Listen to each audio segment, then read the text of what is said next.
CM योगी आज विभिन्न सेवाओं और अनुदान के लिए किसान पंजीकरण का शुभारंभ करेंगे। राजधानी लखनऊ में सुबह 11 बजे ये कार्यक्रम होगा। दरअसल प्रधानमंत्री किसान सम्मान निधि योजना के अंतर्गत सभी पात्र किसानों को लाभ दिलाने के लिए अभियान शुरू कर रहे हैं। किसानों को कृषि सुविधाओं का फौरन लाभ देने के लिए संचालित दर्शन पोर्टल के लोगों की लॉन्चिंग की जाएगी।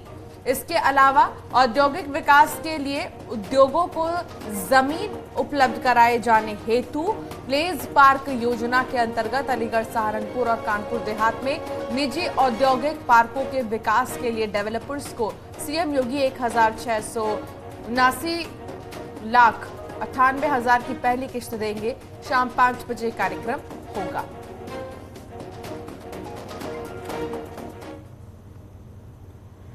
चीनी के उत्पादन में यूपी देश भर में एक बार फिर नंबर 1 बन गया है। महाराष्ट्र को पीछे छोड़ते हुए यूपी ने यह मुकाम हासिल किया है। आंकड़ों की अगर बात कर लें तो यूपी में इस साल 107.29 लाख टन चीनी उत्पादन हुआ है, जबकि महाराष्ट्र में 105.30 लाख टन चीनी उत्पादन हुआ है। महाराष्ट्र की तुलना में यूपी में कम चीनी मिले हैं।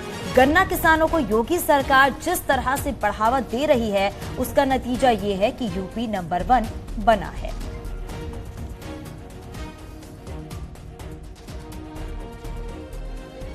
2017-18 में जो नई सट्टा नीति हम लोगों ने लाए थे, तो उसमें माननीय मुख्यमंत्री जी का स्पष्ट निर्देश था कि किसान हित में नीतियां बने और व्यवस्था बने।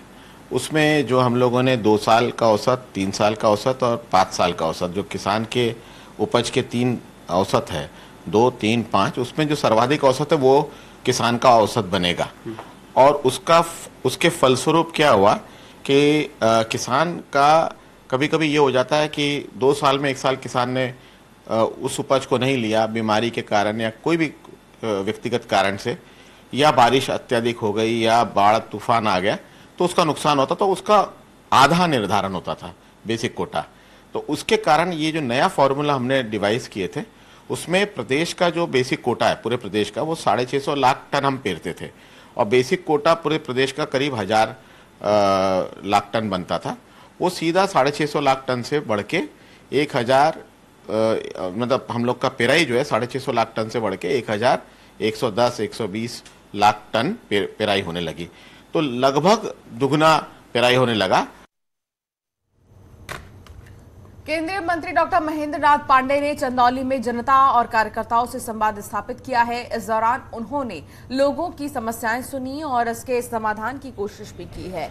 इसके बाद मीडिया से बातचीत में उन्होंने नोटबंदी को आरबीआई की प्रक्रिया बताया है। उन्होंने कहा कि रिजर्व बैंक समय समय पर इस तरह का कदम उठाती रहती है, इसे सभी को खुशी भाव से लेना चाहिए। रिजर्व बैंक ने उसके बारे में जनता को विस्तार से समय देते हुए और सारी चीजें स्पष्ट किया है। रिजर्व बैंक का समय समय पर ऐसे कदम उठाना। उमेश पाल हत्या से जुड़ी खबर मिल रही है। हत्याकांड को 3 महीने पूरे। पुलिस आज चार्जशीट दाखिल कर सकती है। 24 फरवरी 2023 को यह हत्या हुई थी। 25 फरवरी को एफआईआर दर्ज हुई थी। उमेश की पत्नी ने मुकदमा दर्ज कराया था। एफआईआर में माफिया अतीक अहमद, भाई अशरफ, बेटे, पत्नी शाइस्ता परवीन, शूटर्स गुड्डू मुस्लिम साबिर, अरमान मोहम्मद गुलाम को अन्य आरोपी बनाया गया था। शूटआउट केस में अभी भी 5-5 लाख के इनामी 3 शूटर्स फरार हैं। बमबाज गुड्डू मुस्लिम साबिर और अरमान फरार हैं। 50,000 की इनामी माफिया अतीक की पत्नी शाइस्ता परवीन भी फरार है। पुलिस एनकाउंटर में 4 आरोपी मारे जा चुके हैं। हमारे सहयोगी सर्वेश हमारे साथ जुड़ गए। सर्वेश, अभी क्या जानकारी मिल पा रही है? हत्याकांड को 3 महीने पूरे हो चुके हैं, लेकिन अभी भी जो आरोपी हैं, जो शूटर्स हैं, वो फरार चल रहे हैं, अभी भी पुलिस की गिरफ्त से दूर है। देखिए, निश्चित तौर पर उमेश पाल शूटआउट कांड 24 फरवरी को हुआ था, जिसमें 2 सरकारी गनर भी मारे गए थे। और इस मामले में अगले दिन 25 फरवरी को उमेश पाल की पत्नी जयपाल ने एफआईआर दर्ज कराई थी और आज 3 महीने पूरे हो रहे हैं।